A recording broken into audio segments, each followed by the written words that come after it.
This episode is brought to you by Progressive Insurance. Do you ever think about switching insurance companies to see if you could save some cash? Progressive makes it easy to see if you could save when you bundle your home and auto policies. Try it at Progressive.com. Progressive Casualty Insurance Company and Affiliates. Potential savings will vary. Not available in all states. Ever notice how life's best stories don't happen in your living room? They happen on the open road, out on the water, or parked under the stars. At Progressive, they get that you want to focus on the experience, not worry about the what-ifs. That's why they offer quality insurance designed for your ride, whether that's a boat, RV, or motorcycle. Adventure with confidence. Visit Progressive.com and see how easy it is to protect your favorite way to get away. Progressive Casualty Insurance Company and Affiliates. Not available in D.C. Prices vary based on how you buy. Welcome to How to Survive, the show that teaches you how to survive the stuff that can kill you. Like a Tom Selleck impersonator. Look it up. Or a chemical leak. Oof. Close call. Or a business partnership. And the stuff that just makes you wish you were dead. Like when they don't have your shoe size and they said they did. Liars. Or crying strangers. Or a comedy partnership. I mean, hopefully that goes well. Yes. And you can be in one for a really long time, maybe your whole life. And you're not Adam McKay and Will Ferrell. Oh, They're sad split. They're sad split. You know what's not a sad split? Our theme song? That worked, right? I think so. Okay, good. Play it. Ground is shaking under our feet. Mountains on fire, flooding in the street. Can't breathe the air, can't fight the feeling. Gobbling down Xanax ain't the way to be dealing. Gotta do better than just getting high. We gotta stick together if we're gonna survive. Ooh, how to survive. Ooh, how to survive. Hello. Hello yourself. I'm getting one final stretch in. Stretchers. Before I die. This is it. Oh. Sorry. That's the last thing you're going to do. On the show, yeah. Garen, Yes. how was your birthday? It was pretty good. It was pretty great. No, Thursday night. according to social media, you were home the entire time. Yeah, a friend of mine came over. We drank White Claws and played Fortnite all night. That's so fun. Sounds fun. It was pretty perfect. And then What flavor? I was going to ask too. I had, what was it? What can I guess? Mango? Blackberry. Mango blackberry. It Oh. was a surge. It was blackberry. And then I had one cranberry. I did 4 of them, which is a lot for me. Woo. Whoa. You were running to the windows and yelling Yeah. stuff outside. Yep. Yeah, and then Saturday I ended up going to a LA Galaxy game. You're kidding. Yeah, we went. Jess had a meet and greet there because it was Star Wars night. She's like, I don't even do Star Wars, so I don't know why. What they does want your me." friend do again? We should probably She a plug her. publicist? No, it's her. No, she does. She works for New Rock Stars, so she does breakdowns of nerd stuff, like mostly Marvel and like The Boys and Online. online, like It's a YouTube channel. Okay. Yeah, so they had a meet and greet at the LA Galaxy because it was Star Wars night, Oh. and then we went and saw probably 15 minutes of the game, and then we left. Oh, was it that boring? Is No, it Galaxy was- hockey? Soccer. Soccer. Oh, right. Soccer. I'm an idiot. It's like Yes, thank hockey you. on grass, except it's not field hockey. It's soccer. And there's a ball. there's a ball and Okay. not sticks. And there's drums that do not stop. And there's Drums? yelling. Yeah, there's a part of the thing where they're just boom, boom, boom, boom, boom, boom, boom, boom. It does not In the crowd Stop. or in the crowd. Is that who Beckham played for? Yes, it was fun. We had some food. The food's good there. Did you have fries with, or like chicken with fries on top, with cheese on top of that, with I mayonnaise and had- ketchup? There were fries with Korean fried chicken on top. Oh, I you was were not very close. You far. were very close. You just got the layers you wrong. were eerily close. I might need to leave. That's Yeah. how close you are. That That's is wild. weird. I Were mean, you sitting behind she me? didn't even know what sport Galaxy was, but she knows the concessions somehow. Oh my God, that's so funny. I know Garen. Yeah. When he says, I had really good food, I'm like, what's really good food to Garen? All right, let me guess. Well, that's probably not what I would have picked, but it was good. It was yummy. So it was fun. It was fun. And then you went out We to watched do them what? score, and then we went out. We went to the arcade out in Burbank. So on Sunday, Yes. this is wait for this. I'm waiting. Another friend of mine came into town.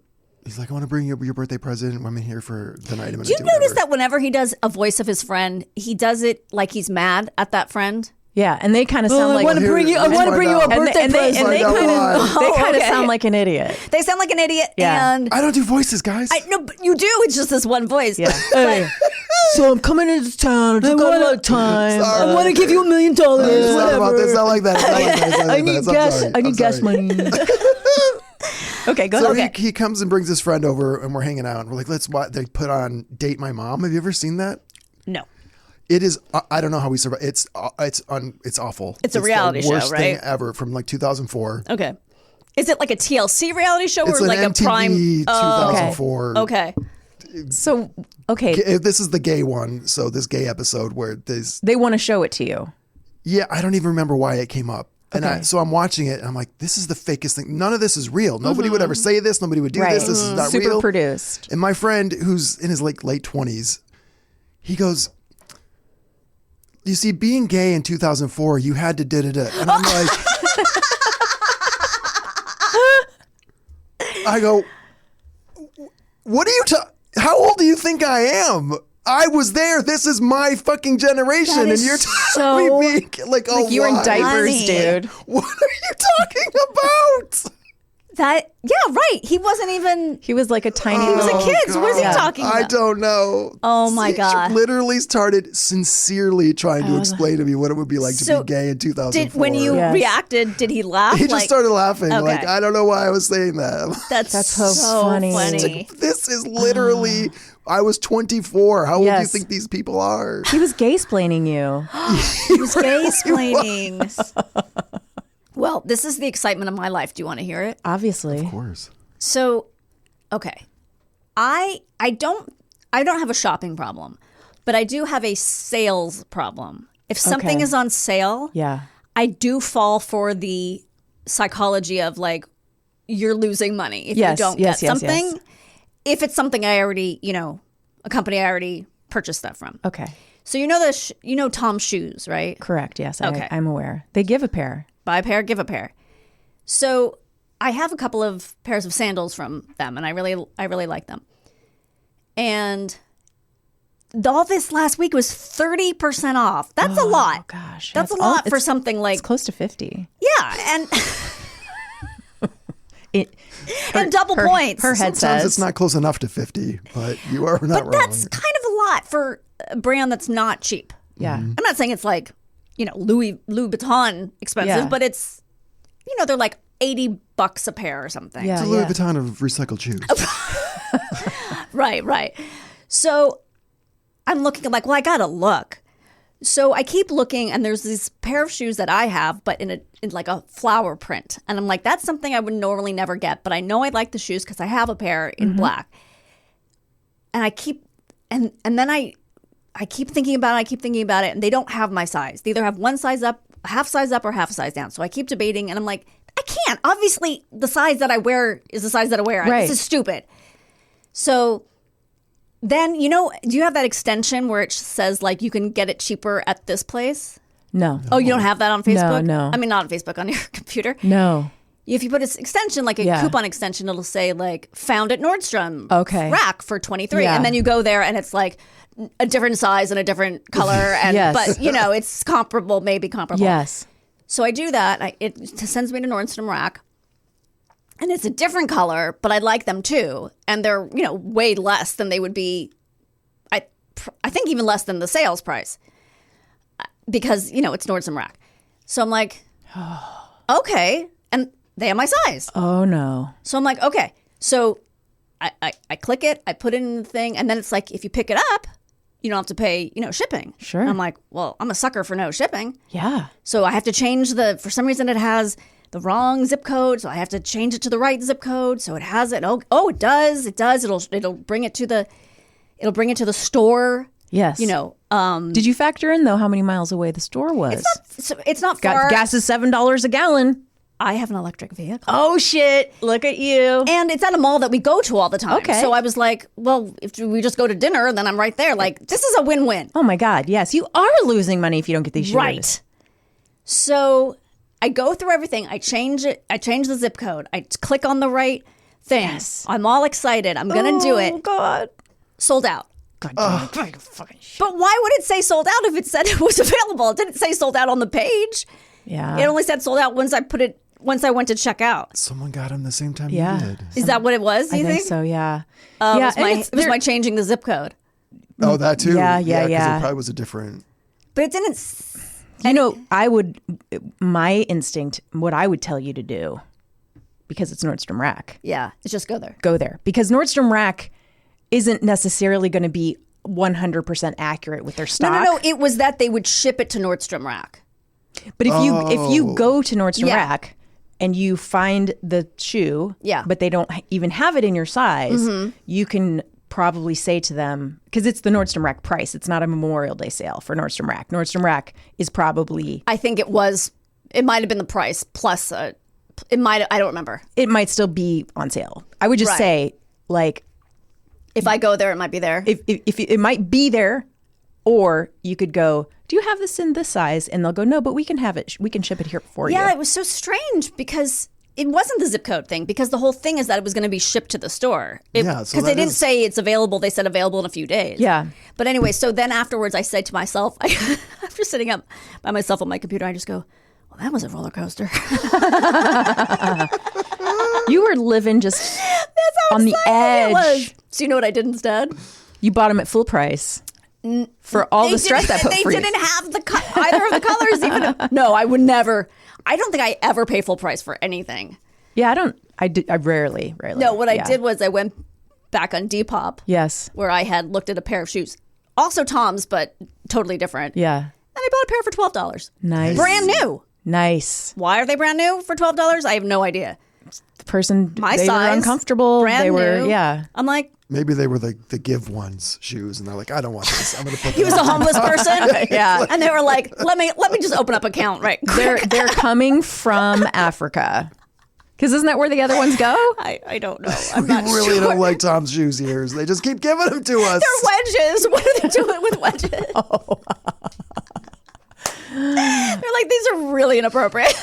I don't. Yes. That's funny if, like, when you give it, the one they Whatever donate is you the give. exact thing. Yes, yes. That's why they were out of my size, because they keep giving them away. God damn it! Don't give away the size 6 peep toe Islas. Can we make more practical shoes that we give away? Oh my god. Yeah. So And I legit think, I really do legit think that the ones they give away were in countries that are like I'm sure. struggling countries. I wasn't Yes. trying to make No, like no, a. no. I know you weren't. No, Guys, I wasn't trying to make a racist they're a joke. very- I really wasn't. They're a very good company, and Yes. I think they were actually maybe one of the first to do Yes. something, because Bombas does it. A lot of other places They've copied followed their lead. Yeah, which is fantastic. It's awesome. But I do like Tom's shoes. I mean, I don't wear the plain ones anymore. The classic Toms, Yes, but I yes. have, and they're comfortable. But I like the wedges a lot. Yeah, I'm glad that they work for you. But it was just very funny because I was like, well, that was What a bunch of drama. 10 minutes of drama by myself. It means absolutely nothing. I have a story, but I'm going to hold off because I feel like we probably need to get started. Yeah. And then if we have time, I'll share it later. Great. Okay, yeah, because I got to get home and do my work so I can eat dinner. Yeah, so you got to earn your keep. You got to earn your anniversary keep. That's right. Okay, today we are going to learn how to survive a business partnership. Oh, I'm trying with you. I know. Listen, it's just a constant struggle. For both of us. We're both handfuls. By the way, I didn't write this down, but it's something like 70% of business partnerships don't work. Wow. So we're going strong. We are very strong. We're doing a good job. Thanks to Garen. You know what he He's does? the glue. He once in a while he'll be like, guys, stop hitting each other. Fighting. Yeah. We do slap fights. Spray you guys with a Yeah. scoreboard. He's got a big fireman's hose. What? Behind the Every desk. week, I can't get away from it. HR. I know. Okay, to make your business partnership work, follow these tips to prevent problems. Are you okay? You choking? We didn't say anything funny yet. No, I was just rehashing literally what has happened, and it made me laugh. This I thought was very smart. Choose a partner with complementary skills. Oh. When seeking a business partner, don't look for someone just like me. Instead, the key to a good partnership is having a partner whose strengths counter your weaknesses and vice versa. For example, if both of you and your prospective partners are good at sales, who will be responsible for the aspects of running a business? An introvert would do better to team up with an extrovert than with another shy person.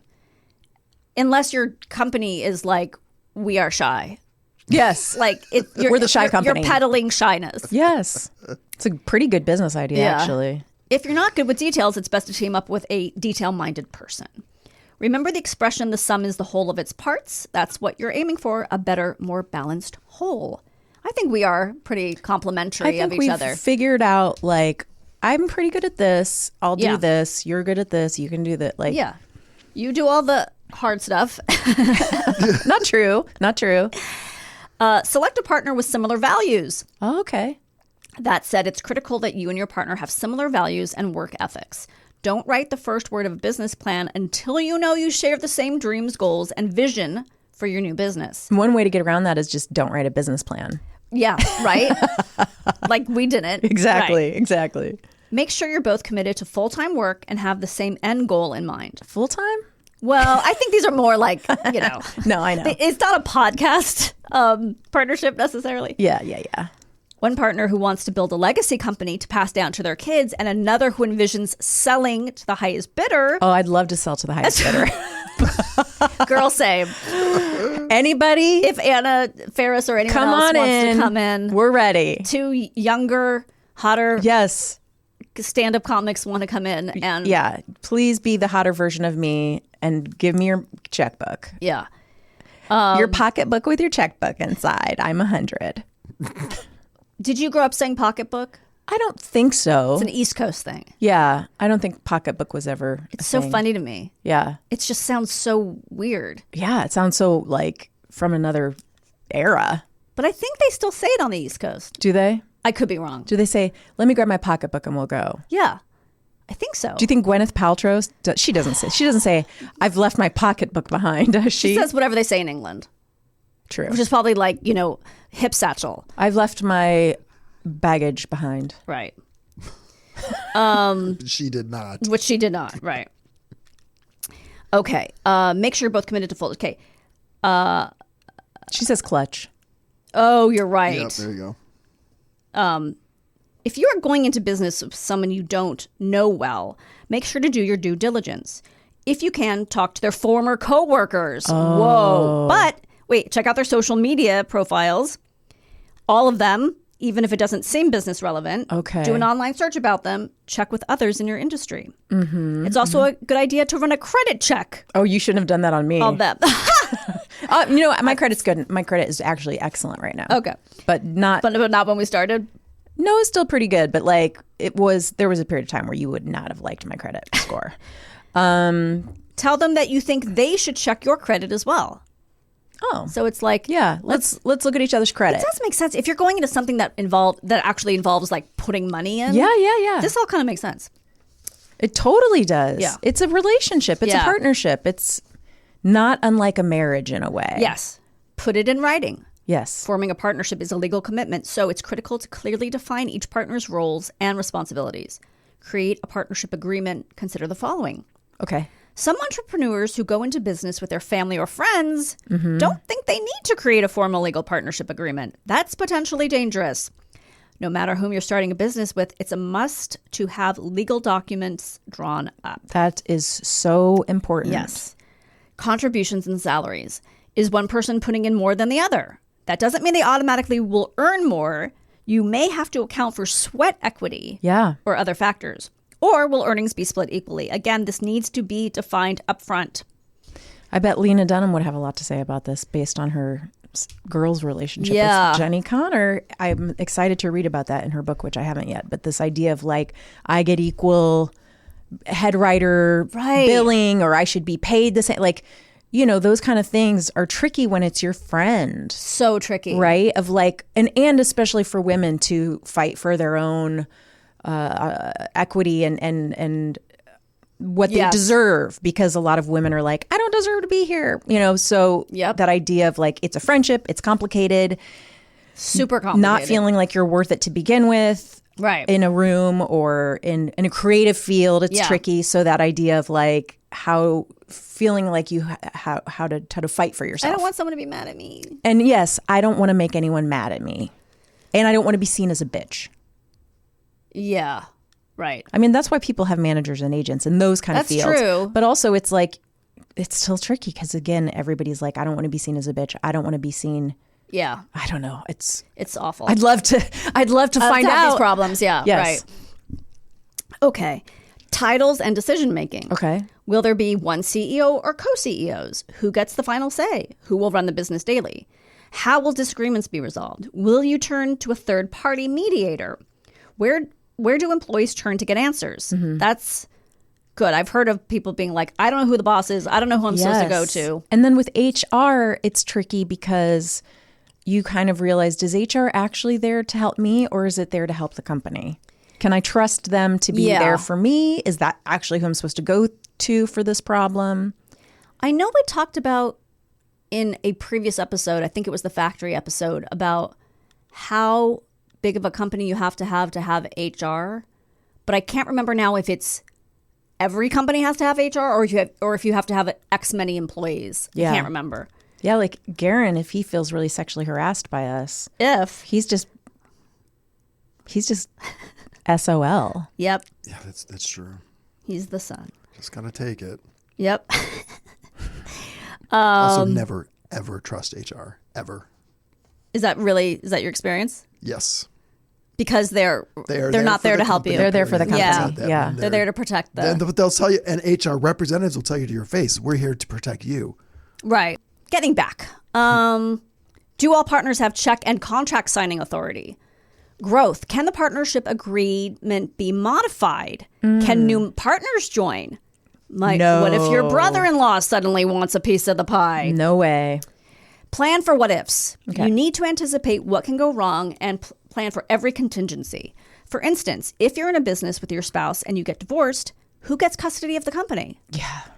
That's messy. Yeah. While they may seem premature, the steps for a potential partnership breakup should be addressed up front in the partnership agreement.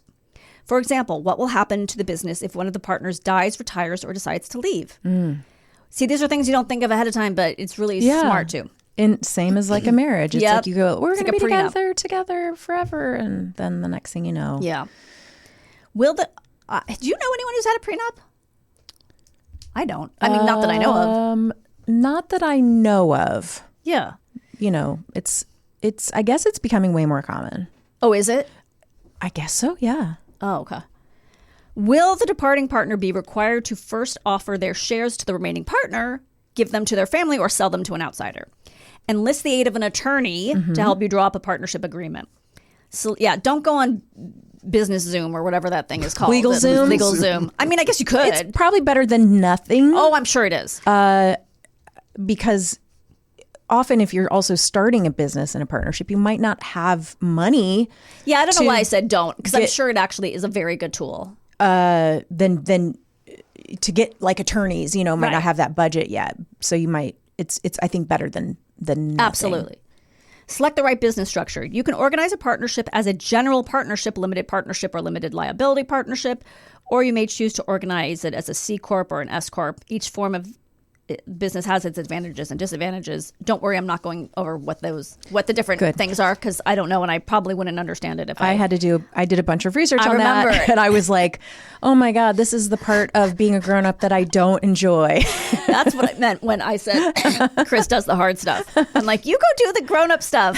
I'm going to edit the episode. Well, that's also grown up. Many experts recommend incorporating your partnership to protect the partners from the company's debts or other liabilities. Okay, communicate. Perhaps the most important factor in maintaining a successful partnership is communication. You must feel free to address any issue with your partner. Just be sure to be sensitive to their point of view. Here are some tips to keep the communication flowing. Schedule regular meetings, face-to-face or via a video call. In addition to discussing business, talk about how you're doing personally. It helps you feel invested in each other's life. Touch base often. In addition to meetings, touch base with your partner every day, even if it's only a quick text or email check-in. That makes sense. Ideally, do it at like a good brunch spot. Yeah, and then charge it to the company. Every day. It's a lot of huevos rancheros. listen carefully. If you disagree on an issue, don't be defensive. Instead, listen to what your partner has to say, and then you can make a joint decision that's in the company's best interest. Or do it over a joint. Oh, That might help you. that's really good advice. If you both get a little baked beforehand, nobody gets angry. Don't stay angry. If you can't resolve an issue and anger erupts, don't stay mad for more than a day. It's just counterproductive. When you're calmer, talk through the situation and resolve it. Celebrate. Make sure to celebrate the successes and milestones, big and small. Be honest. Soft pedaling your true feelings because you don't want to hurt your business partner just causes problems. To make your to make your partnership work, you not only have to feel comfortable with one another, but trust each other implicitly. Ignoring issues only leads to bitterness and resentment, which can destroy your partnership and your business. Hammering out all the details of your business partnership before you actually start may feel like you're trying to diminish the joy and excitement of a startup, but taking care of all the details now lets you lay a solid foundation for a lasting, successful business partnership. Okay, so this is what to do. I'm so sorry about the clearing of the throat. That's okay. Do what you need to do, girl. This is what you do if... You go, girl. Clear that throat. Clear that throat. Hashtag all throat clears.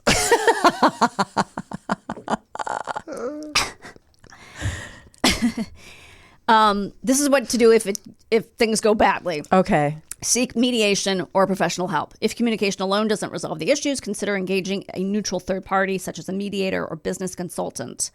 A skilled mediator can help navigate difficult conversations, find common ground, and offer unbiased Now, do you think a guidance. Oh, sorry. Yeah. You weren't done talking.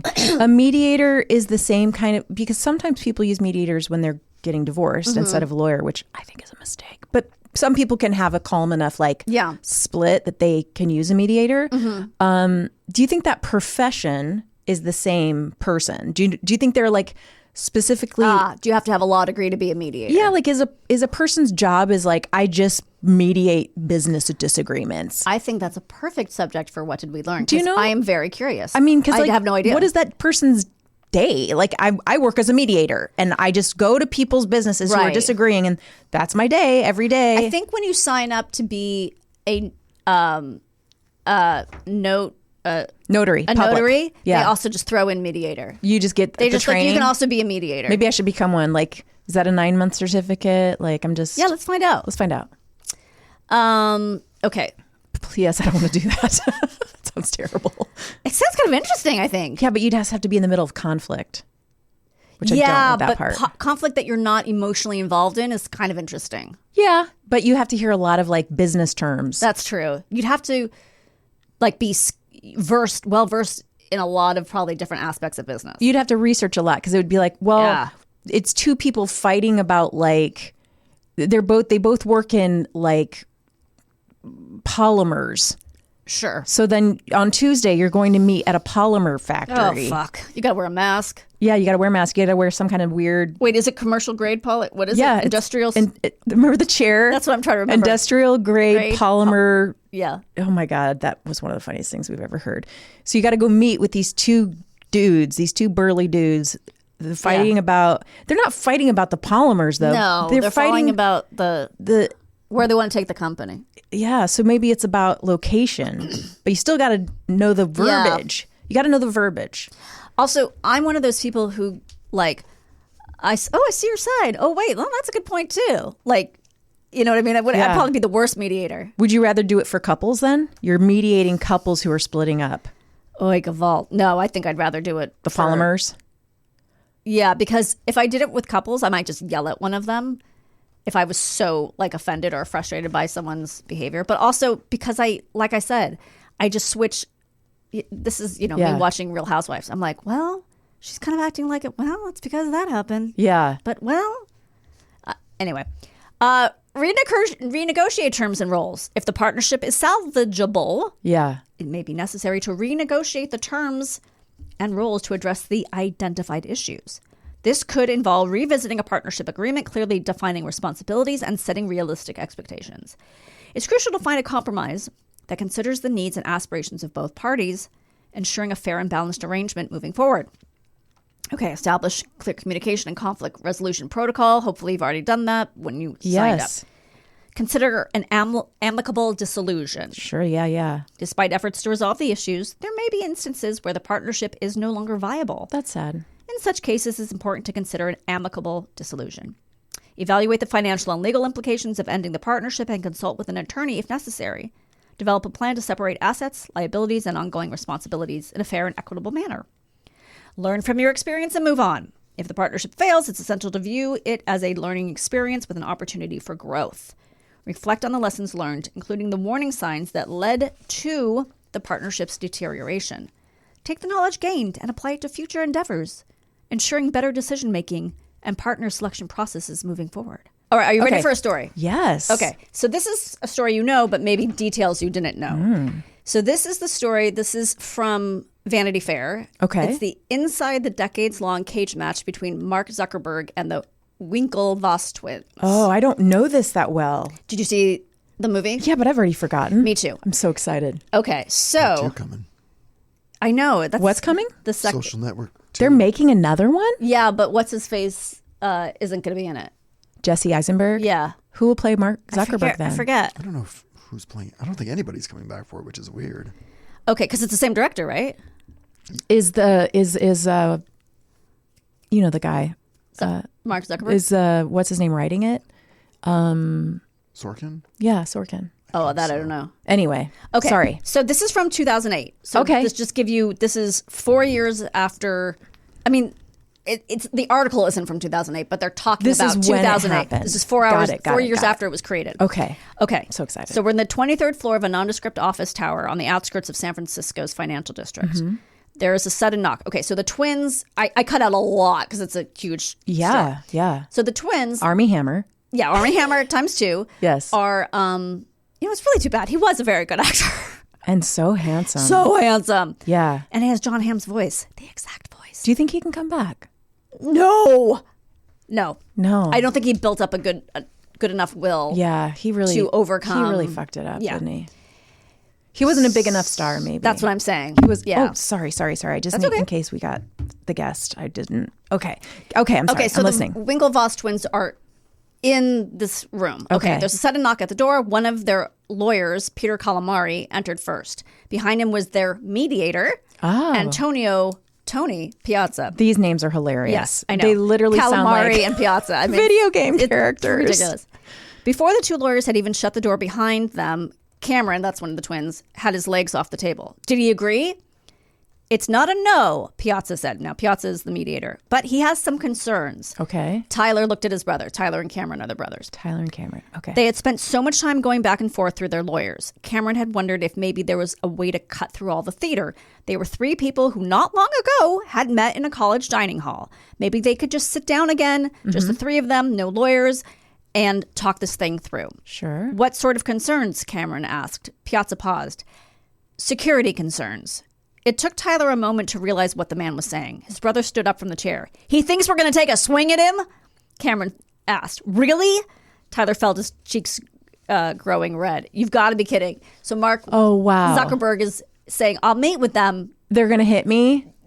I'm worried they're going to hit me? Not so many words, yeah. Oh, my God. Their lawyer stepped forward, placating. The important thing is, other than security concerns, he's amenable to the idea. Seriously, let me understand this, Tyler said. He thinks we're going to beat him up during mediation in the corporate offices of a mediator. Let's try to keep focus. He's agreed to the meeting in theory. It's just a matter of working out the details. You want handcuffs on us? You want to handcuff us to the water cooler? Cameron asks. Will that make him more comfortable? That won't be necessary. There's a glass conference room at the end of the hall. We can set the meeting there. Just one of you will go face to face with him. The rest of us will sit outside and watch. Walking into the fishbowl 40 minutes later was one of the most surreal moments in Cameron Winklevoss's life. Zuckerberg didn't look up as Cameron approached the other end of the conference table. This was the first time he and the former Harvard classmate had seen each other in 4 years. Okay. Cameron had first met Zuckerberg in the Kirkland Dining Hall in October of 2003 when he, Tyler, and their friend Daya Narendra sat down with him to discuss the social network that they had been building over the previous year. Mm-hmm. Over the next 3 months, the 4 of them met several times in Zuckerberg's dorm room and exchanged more than 50 emails discussing the site. However, unbeknownst to the twins and Narendra, at the time, Zuckerberg had secretly started working on another social network. In fact, he registered the domain's name, thefacebook.com, January 11th, 2004, 4 days prior to their third meeting. He says he's going to work with them, and then behind their backs, he's doing it on his own. Yeah. 3 weeks later, he launched thefacebook.com. Cameron, Tyler, and Orenda only learned about it while reading the campus paper, the Harvard Crimson. Okay, so now they're back to real time. They're in the conference room. Mark, let's bury the hatchet. Let's let bygones be bygones. We're not saying we created Facebook. He says, at least we agree on something. An attempt at humor? Cameron couldn't be sure, but plunged along anyway. We're not saying we deserve 100%. We're saying we deserve more than 0%. Okay. Zuckerberg nodded. Can you really say that you would be sitting where you are today if we hadn't approached you? I'm sitting here today because you're suing me. You know what I mean. I know what you think you mean. Doesn't he sound like a fucking, like you just want to punch him? Yeah. He has a very punchable face. Yes. We approached you with our idea. We gave you unfettered access to our entire code base. I saw that light bulb turn on inside your head. You weren't the first person in the world to have an idea for a social network, and neither was I. Friendster and MySpace existed before Facebook, and last time I checked, Tom from MySpace isn't suing me. Let's find some common ground, shake hands, and move on with our lives to the great things we all have ahead of us.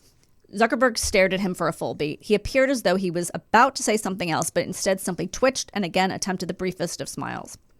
Then, in a manner that could only be called robotic, Zuckerberg reached across the table and offered what appeared to be an attempt at a handshake. Okay, so at this point, they don't know exactly what's going on, but these guys see they made a handshake. Okay. And then they go back to the room they were in. Okay. Okay, and then Calamari comes back in.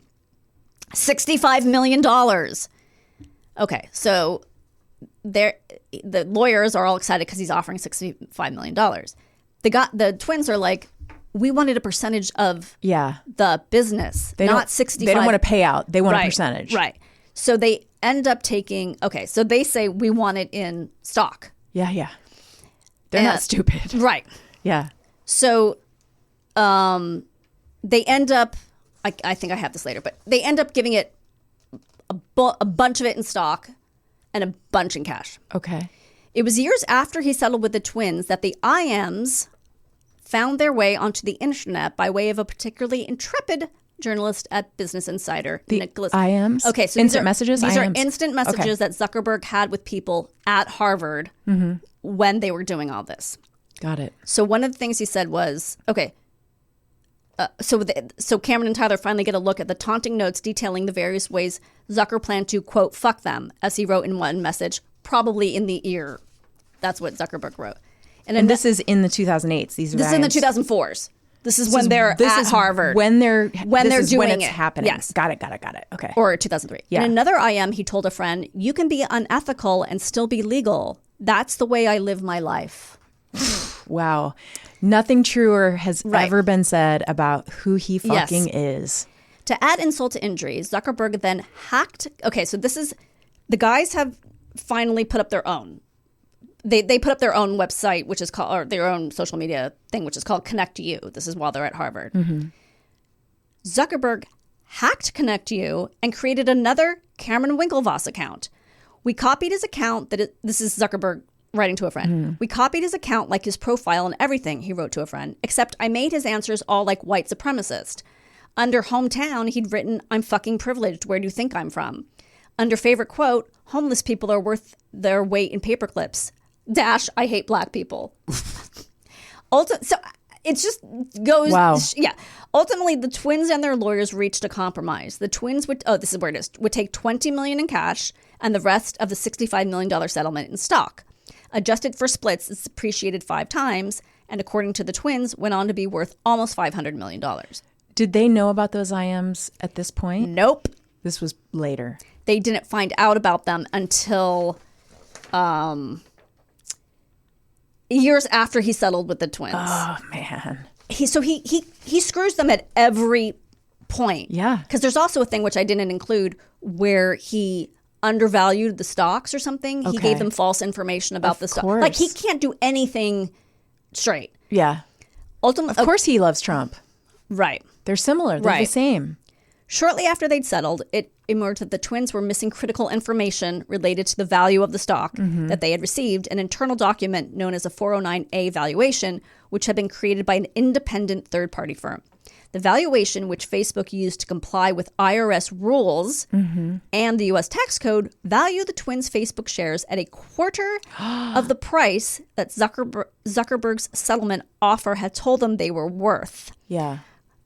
I love that I'm so outraged about these two like rich white guys getting less millions and billions than their. I know. That's, how dare. Well, that's sort of the problem. But it's injustice and it angers me. That's sort of the problem is that they felt like they were painted as these wealthy, really good-looking 6'5" rowing team guys who were in the Olympics, which they were. Yes. But as if they were idiots, but they like were fluent in Latin and like were obsessed with Latin and really bright. Obviously, they did come from privilege. Yeah, of course. But they were very bright and they totally have a claim. I think they have a claim. Were in the right. Yeah, injustice is still injustice, even if it's happening to people of privilege. Yeah. Like, it doesn't mean they don't have a right to get what they deserve from something they had a hand in. And the architects of evil that they were, creating something awful that's made the world a lot worse. But maybe it wouldn't have been if they had done. I mean, I don't know. Yeah, I don't know what their ethics were. But if they would have stayed involved, maybe it wouldn't have been as bad. Maybe. Who knows? I mean, inevitably, we will never know. But I'm glad that at least they were. It kind of makes me want to watch the movie again because I don't remember it that well. But I don't either. But that's really fascinating. Isn't it crazy? Yeah. And that's they didn't really go into business. Imagine what he would have done if they actually went into business with each other. He probably would have screwed them at every turn. I'm sure. Well, I started reading the beginning of the book about the woman who worked inside of Facebook for multiple years. Was she a whistleblower? She is now. Did I tell you guys about the shark story of her getting attacked by the shark? No. Okay, so I won't. I think maybe I just told my kids. I can't remember what I tell you guys and what I tell my kids. Sure. I podcast to them and I podcast to you guys. And I only have read so far that she, as a child, was viciously attacked by a shark. Oh, so she's prepared for Zuckerberg. Yeah, but it's like one of the most intense shark attack stories I've ever come across in my life. So I was like, I have to tell this on the show sometime if we ever do. Okay. We're not probably going to do sharks again, but maybe I'll just tell it anyway. I'll find some way to make that the story. But then she ends up believing it's her mission to work at Facebook because at this time she thinks Facebook is going to be this world-changing thing, and it ends up she's right, but not in the way she wanted. But at the time, no one else thought that way. Like she was working for the government, like she was working for NGOs or something like that. Okay. Anyway, I think it's going to be a really interesting book. I'll try to come up with the name of it when we're on break so that I can tell you guys what it's called. But then she ends up leaving because she's like, I don't want to be part of this terrible organization. Right. This isn't what I knew it was going to be world changing, but I didn't want it to be this kind of world changing. Like I thought it could be something for good. And this is like, he's a bad person. Like is what I think the whole point of the book is. But she reveals a lot in the book that I think will probably just make me feel bad. Yeah. Maybe I shouldn't read it right now. No, but that sounds interesting. I think it will be a very interesting read. And I will link to the article in the newsletter because it is much longer and there's more kind of just backstabbing. It's just kind of wild. Like, yeah. He's definitely a villain. Villainous human being. Ever evidence that reptilians are real? It's Zuckerberg. It's Zuckerberg. Yeah. I think you're right. He is a lizard man. He blinks sideways. Does he have eyelids? I don't know. That would be a good, like, red pill, blue pill, like, he blinks sideways. Yes, for sure. Stephen Miller, he definitely blinks sideways. Oh, shit, does he ever. We will be back right after this with our guest.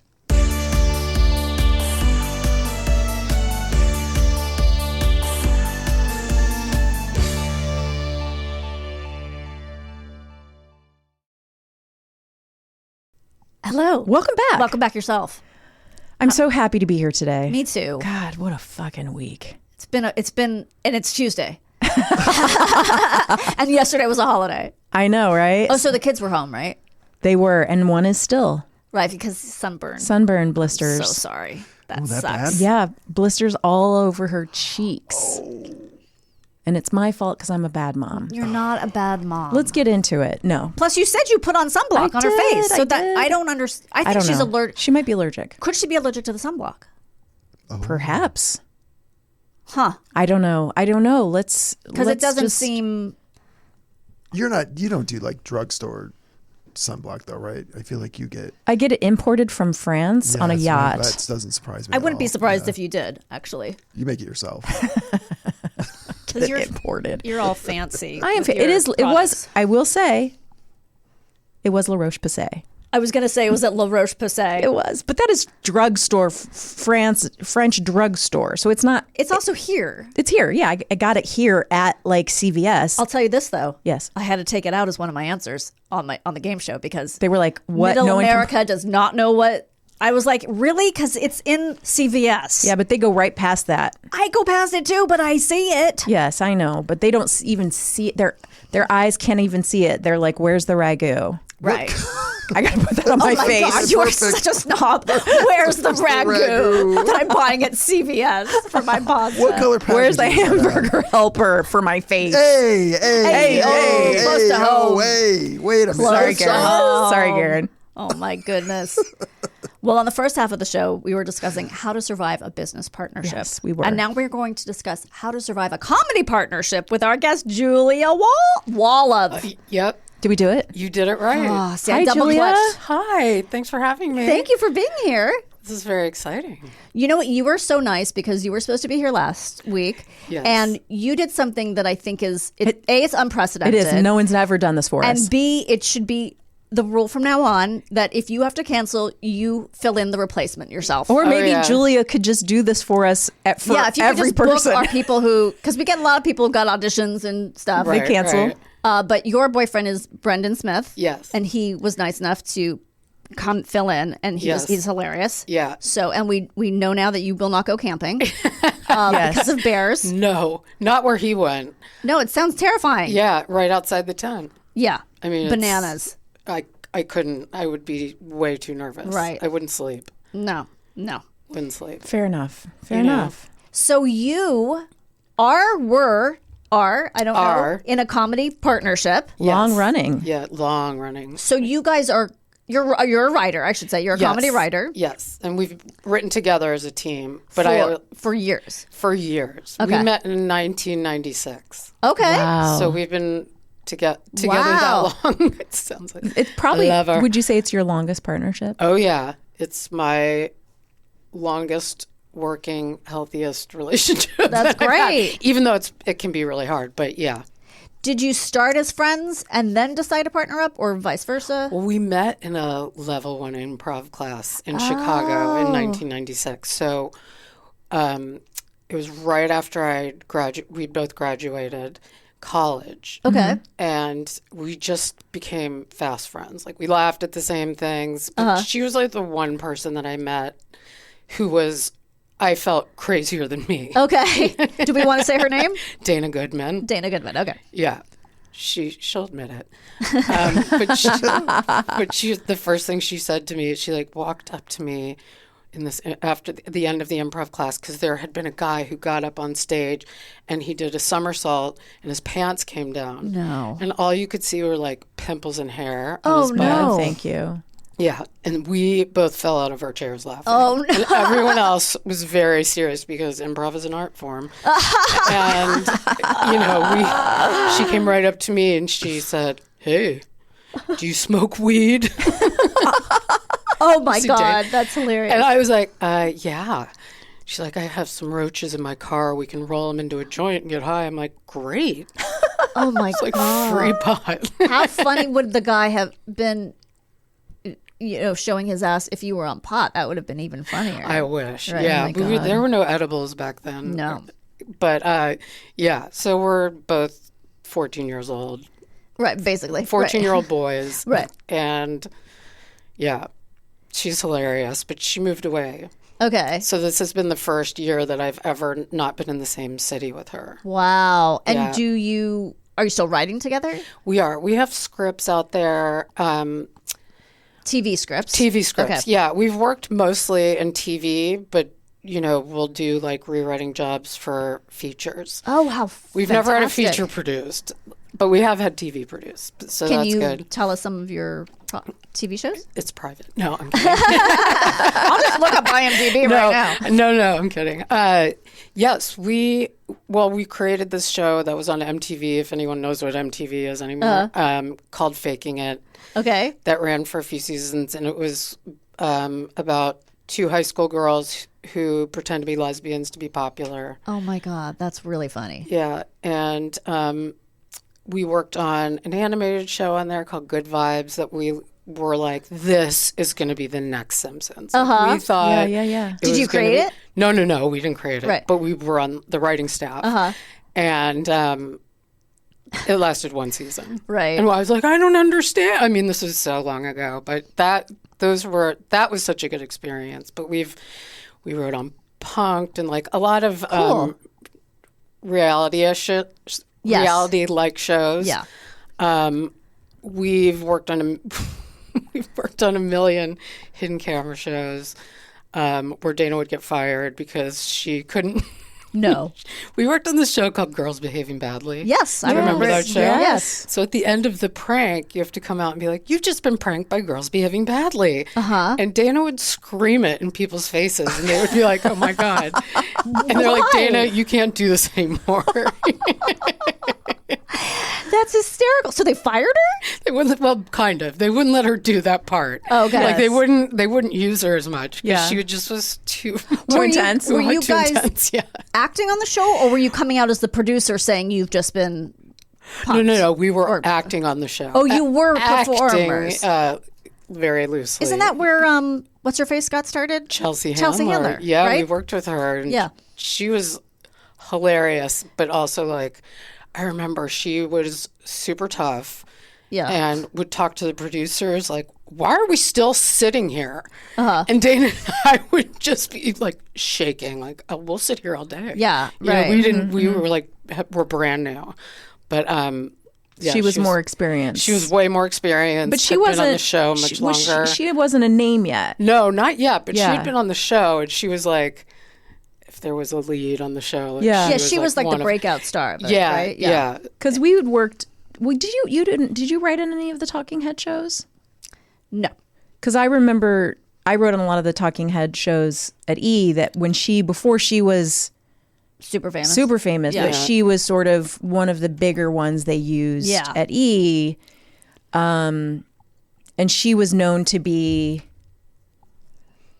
tough. Like it wasn't that it was like, it was more of like how a man would behave. Exactly. That's what I. I think that's just innate to her. yeah. Yeah, and it wasn't, of course there were people who were like, oh, she's a bitch. Right. Right? Because Yeah. she was a woman doing it, but also there was the sort of I thought you were saying, and also she was a bitch. also she was a bitch. I mean, I never had a bad experience. I had no real experience with her Yeah. directly Right. because Yeah. a lot of the times the way it would work was we would get the sort of roster of comedians that were going to be doing the show. Right. We would write a ton of jokes, specific jokes to those comedians. Right. Some of them would come with their own jokes Oh, okay. and some of them would use ours, and some of them would be like, some of them would not come with jokes at all, which I always thought was weird. If you were your own, Yep. you go, oh, it's weird that you're a stand-up. Some people are just cut differently, And- and I don't understand it. Yeah, I would. I feel like an improviser would do that. not come with Yeah. jokes. Yeah. Well, it's weird because some of it's like there were the people who were like stand-ups. There were the people who were like Michael Ian Black, who was more from a sketch world. There were the people Yeah, like, like Jay Keith was one of the people we used a lot. He's been Do on they our show. know that there were writers to write for them? I or- don't sure really, they I don't did really if know. And so it was like some people were just funny, maybe off the cuff, and some Right. people were like, "Oh yeah, I'd love to have those jokes," and some people Yeah. would be like, "No, thank you." Oh. And I'd be like, please give me your jokes. I would, it's I was very green. I didn't have, I was just writing as many jokes as I could. But the thing that was also known about Chelsea, which I think is not anything that anybody wouldn't know, is that she was dating the head of E. Yeah. Who was twice her. Like, I think he Yeah. was like 60. Yeah. When Yeah. she was probably Yeah. 29. Yeah. Right. Dana and I would always say, we are sleeping with the wrong people. Yeah. Right. So it was known. It was like she was going to get all the most. Yeah. She was going to get all the time on the shows, and there was no way she was going to get in any trouble. Yeah. Yeah. And good for her. Yeah. Yeah. I mean, Honestly. I mean, sure, it didn't matter. She was going to get where she was, right. no matter what. But Yeah. like, right. that She doesn't. doesn't take, I could even tell just that she did not take any shit. She didn't take any She shit. was not scared. And, I thought that was great. That would Looking be so back fun to on be it, that way. Yeah. Oh, when I God. I know, right? I'm always like, I'm so sorry. I know. No, I wish I can't relate could. to that. I would love to have been at, because she's younger than me. Mm-hmm. Like, to have had that amount of chutzpah and balls Yeah. Yeah. at that age, Yeah. my career, I think, could have gone so much better instead of yeah. walking into every room going like, would it be okay if I tried to write some jokes? I know it's like, You'll probably hate them anyway. I know they're gonna probably be terrible. Like, to be able to do that, Yeah. I'm very, whatever I think about her comedy or whatever is fine. Like, Yeah. fuck, man. I know. That's admirable. I know. It's pretty wild. Okay, so at what point do you guys start to write together? Oh, okay. So we did improv. We kept getting split up. They Did you wouldn't let stay us- doing improv like throughout? You did improv one together, and then did you keep going through Oh, the yeah, improv, yeah. even though you were like, we were so into it. Okay. We were. This is Second City? I did Second City. I did the touring company. Oh, wow. They wouldn't hire her because she's out of her mind. No, because they were too scared of her, and she can't be contained. she cannot be contained. Okay. She's a human animal. But we did, so when I was doing Second City, she was doing stand-up, and then we started to write a sketch show together, and we were having the best time, and Aw. I was like, I'm going to quit Second City, which nobody does because everyone's like, if I stay at Second City, I'm going to get on SNL. Right. But I was Yeah. like, I know I'm not going to get on SNL because I can't do a character to save my okay. like I just You're just yourself in every scene. yeah, exactly. So then Dana and I started writing our own show, and we started. They let us, Sharna Halpern, who owns Improv Olympic, let us do it midnights on Sunday. Oh my God. Yeah. Huge audience midnights on Sunday. Yeah, there's just a bunch of drunk people, Right. and it did really well. And we would Okay. and so we were having so much fun. I was like, "Fuck it, let's just do this. I'll quit Second City, and we'll just write our show." So we wrote this sketch show, super raunchy, funny, And it's just you two performing just the everything. two of us Okay. doing the whole thing, and it ended up doing really well in Chicago. We got a lot of good press, and we ended up Wow. doing a bunch of comedy festivals, and then we got a writer from the Chris Rock show at the time his girlfriend knew Dana, Okay. and they came to the show. He told his manager, who was out here, about us, and so they came out to Chicago to see our show, and then we went with his manager. And then Oh, my God. We went to the Aspen. I don't know, do you guys remember the Aspen? Of course. Yeah. Which was like a big deal. Yes. Sure. So then we did that, and that kind of just propelled us out here. Gotcha. So we had stuff going on, reason to move out, but we didn't have like a job lined up, like a Yes. paycheck. Yes. So it You was had still, heat. we had heat, But, or like, momentum, not which money. means nothing. Right. I'm like, your heat does not pay the rent. No. But so yeah, that's kind of how it happened. And then we came out here, and we did a pilot for the WB. We sold a pilot, but it didn't go anywhere. For us, one was like a hybrid, like when those shows were kind of popular in the early 2000s. Like it's a talk show, but it's also a behind the scenes or something? Yeah, like Jamie Kennedy, but but with more like, I don't know, somebody else. We didn't write it; somebody wrote it, and then But it's like about you guys, but you're pranking people, or like that kind of stuff. Yeah, and we were just like, okay, we had no idea, like Right. what we were doing and how we were lucky to even Yeah. have meetings. We had development because we had these development deals with Adam Sandler, who saw us in Aspen. Oh, wow. Yeah, so that was great and fun and crazy. But after a while, we would sell stuff, but it wouldn't go anywhere or it wouldn't get picked up. And so if somebody was like, you guys should really start writing not for yourself. We're like, actually, you know what? That's a really good idea. Oh, okay. Yeah, because we didn't know any different. I see. So all of these things you were writing were as if you would star in them. Right. Gotcha. And it's, looking back, we're like, how cocky. We didn't know. I mean, that's what you were doing. That's what you had started doing. And that's what people, a lot of people do. And then it works. it's hard because it's like there's so much. The thing is, for people listening who haven't like taken a meeting or had a meeting with stuff that they've created, the way it can feel in the room is people are so like, we love this. Oh, yeah. Oh, my God. Okay, so we're talking to HBO. We're talking to, we really think this is going to go. Yeah. And you feel so excited. And then literally, then it could be like 2 days. You're like, they knock you out. the next day they're like, so turns out we already have something exactly like it's this not going to slate. It's not going to go. And then you're like, okay, so it's not going to go with HBO, but it's probably going to. It's actually not going to go anywhere. Right. Like it's literally goes from like you're the most amazing human being that's ever walked the face of the earth to this is dead forever. And it's not even, the idea is really worth zero, nothing. We're not even going to buy it. Like the thing you worked on for like the last 6 months or a year or whatever that you put everything into that you thought was going to be the best next thing is. Yeah. And I did not understand. Like I thought, oh my God, because our first few projects, I was like, wow, this is easy. Yeah, right. And then when it didn't get picked, like the first big pilot we didn't get picked up, I remember being so confused. See, I guess if you don't grow up here or if you haven't been here, because you guys weren't paying dues here before that happened, right? It just kind of happened. So you don't know any better. We knew nothing. And I did know that they don't really care about what you did in Chicago necessarily. Unless you're just like a comedy person, they'll bring you in for comedy auditions. But like, they want your TV credits. Right. They want your writing, like real credits. Right. So nobody really cared. I mean, they'd be like, oh, you're the improvers, Right. It's improviser. So that was really crushing to be like, oh, but I thought this was supposed to be a TV show. Yes. Like, no, just keep going. Like, oh, okay. All right.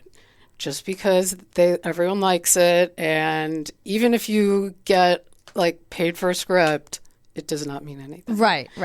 Yeah. So was there ever a time where you guys did things without the other person? Yes. Okay. We've done acting, separately, like auditioned separately. But when we first came out, we were auditioning for Mad TV together. We were auditioning for like all these things. Didn't get any of it. But so that was fun. But also, we didn't take it seriously because we were together, and we were stupid. I don't know. We would just, be doing our thing, and they're like, I don't understand what you guys are doing. Oh, really? Yeah. It was like I remember our Mad TV audition is we played two women who were cross-eyed, who worked at a fudge packing factory. Oh my God. And they were like, that is hysterical. Yeah, but they just, I don't, people are just like, I don't get it. But also, I've never heard of people auditioning together. Yeah. I think it was one of the first few times they probably did that. Yeah. I think we asked. But, every time we've tried to sort of do something together, we always get split up. Even when we were in Chicago doing improv, they wouldn't let us be on the same improv team. They're like, you say vagina too much. If you say vagina... You guys are bad influences on each other? Yeah. And they're like, if you say... Or the owner of Improv Olympic, Sean Halpern, said, if you say vagina one more time in a show, I'm splitting you up. So we went up for the next show. All we said was vagina. Oh, my God. And she split us up. That is hilarious. So and people are like, funny. that's so dumb. Why would... it's... You want to keep people together who work well together. Yeah. Even if it's, not your cup of tea.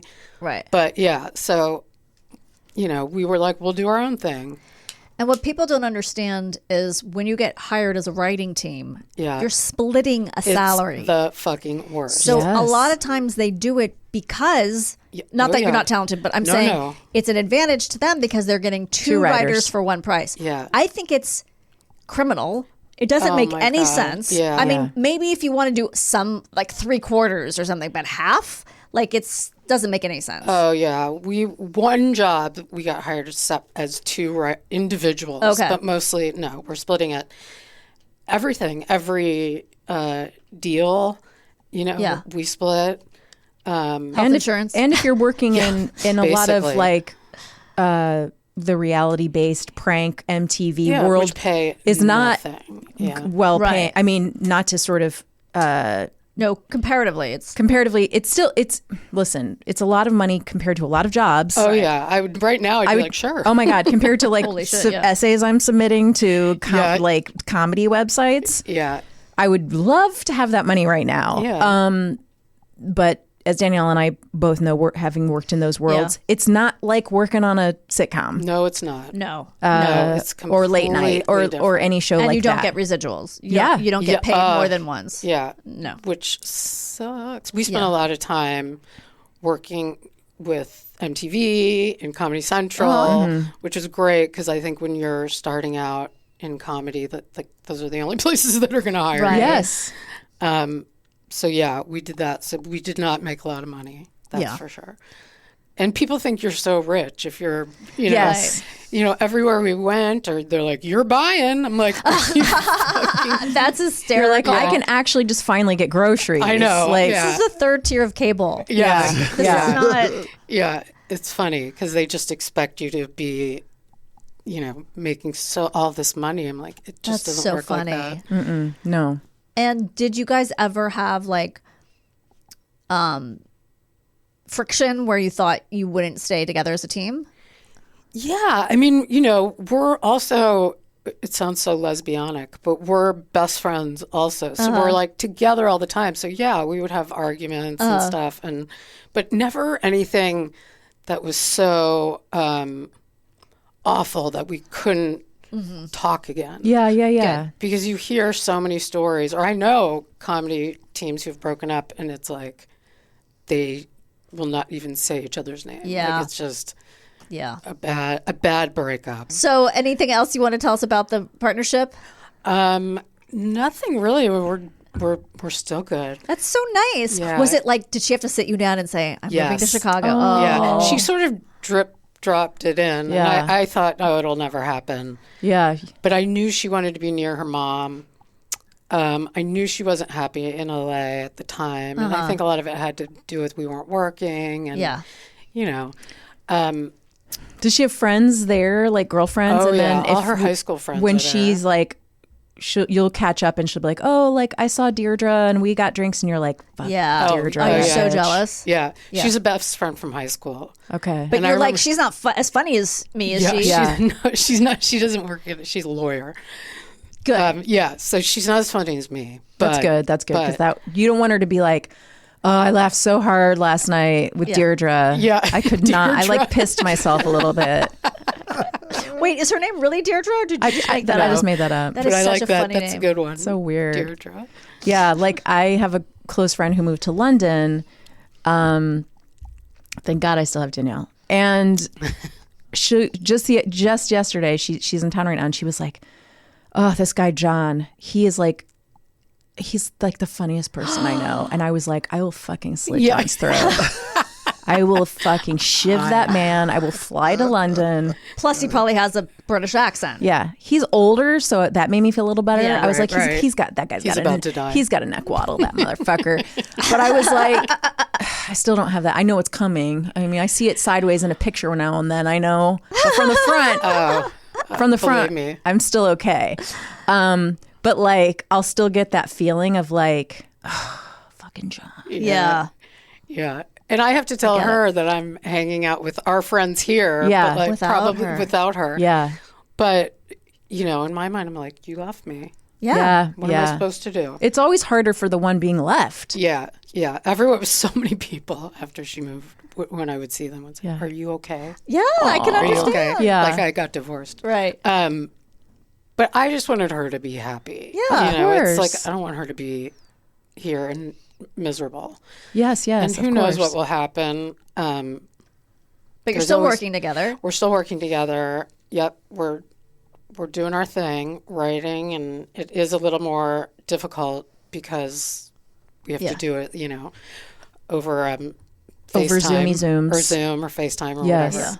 But And do you guys ever perform together anymore? we don't. Yeah. I mean, we've talked about it, and it was always, it's a lot of work to put together a sketch show. I know it sounds really simple. No, No, I I can't don't even think it sounds simple imagine. at all. We did one live show for this podcast. and did you? It was so fun. It was so Yeah. fun. But I was like, why?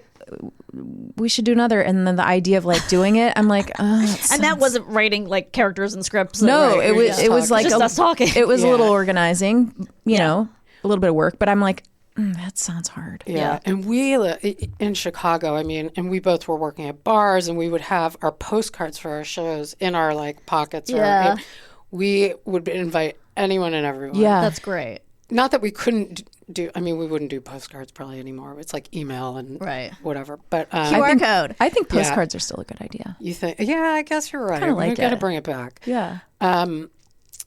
We just got into that frame of mind of like, unless we're getting paid, we're not doing it right now. Yes. Sure. But I think it was like sort of after the strike, we were like, let's get back to what we really have fun doing because we don't know what to do. Yeah. Because this sounds so negative, but I was like, no one's going to buy a TV show from us right now. Right. They're just not.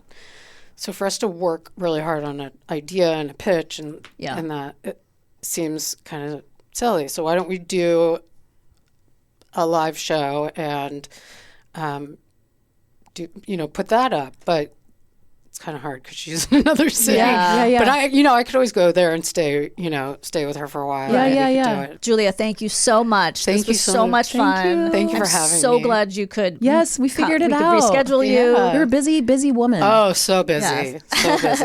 That's a so good busy thing. doing I don't know what. We know what that's like. And we will be back right after this with what did we learn today? Yeah. What did we learn? Yay.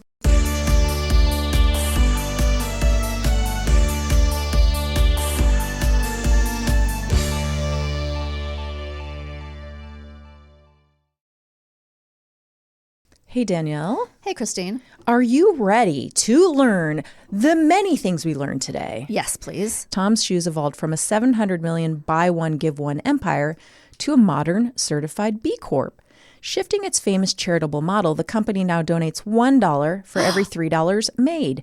Tom's product diversity is booming with non-alpagarda styles. Did I say that correctly? Yeah, that's the regular. The flat one? Yeah. I can't wear those, man. They'll murder my feet. Really? I mean, I'm wearing flats now, so I don't know what I'm talking about, but I actually have to get inserts for them. That's more info than you needed.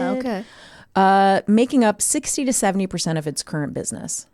So that's interesting. They now give money. That probably makes more sense. Maybe, yeah. Maybe. And one for every three is pretty huge, Yeah, it's pretty That's a good. lot. right? The term pocketbook is a regional colloquialism primarily used to refer to a woman's purse or handbag. It is most commonly heard in the Northeast, like Massachusetts and New York, the Mid-Atlantic, such as New Jersey and Pennsylvania, and parts of the South and Appalachia. Interesting. I could see my mother's mother, for sure, my grandma Mickey, saying, I can't find my pocketbook.